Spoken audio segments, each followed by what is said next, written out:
General Katumba Wamara nagira ngo dabochuzi zonjira umutambo muhango abyamakorro ga Uganda nebyenjenda no kongera amani omukutunguka kwihanga. We are here as the ministry to celebrate with the WH Uganda Limited for this milestone where they are launching their new products in Uganda, and as the ministry we support it, and as the government of Uganda we have put up in place a conducive environment for people to invest. So what they are doing here is part of the development objectives of the government of Uganda. Agambireeba gwabira ari omwanya gwa busego muri Kampala akutongoze motoka ibiri ziri kwekorera by'amane ziri mu Sino Truck Box Body M7 na Sino Truck Howo Max kandi omukoro gushirwa habebembeze batari bamwe na bamwe.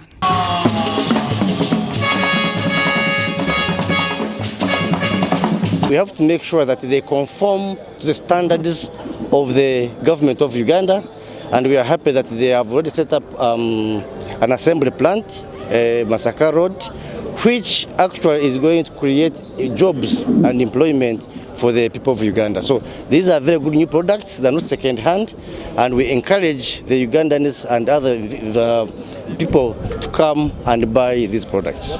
Ombegambo bye orkwebembere byentambura Benon Kajuna ashabira barukurra Dabochu Company Limited okushongora abavugi babe cyurukumara kandi Obwegyese teknolojia y'emotokezi okuchendeza okusisikara kwenguto kurugumba driver abatino kumanya kurukumara. In the order for Sino Truck to capture the market, they have new innovations, new technology. So we are encouraging them to train the drivers so that the drivers can be able to know how to drive these trucks. And this one, of course, will improve on the safety of our roads and also improve on the safety of the vehicles. General Manager wa Dabochu's Kadenireyu nagira ngo behireyo kureba ngo batahanguto motoka zo mutindo. We are proud to work with a brand that shares our values and love for new ideas to our dear customers.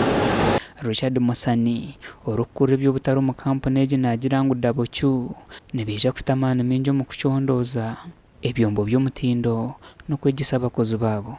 So there is an issue of efficiency, fuel efficiency improved in these truck models, and then number two, of course, is the power output and the torque that has actually been improved in these vehicles. The purpose of that is to be able to assist these businesses carry more load, giving you more payload in terms of the torque and the power output.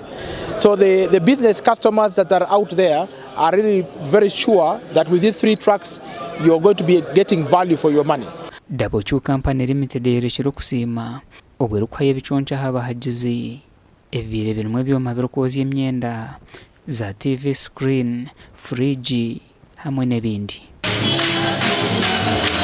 Gasha kwa Ismail Nsubuga.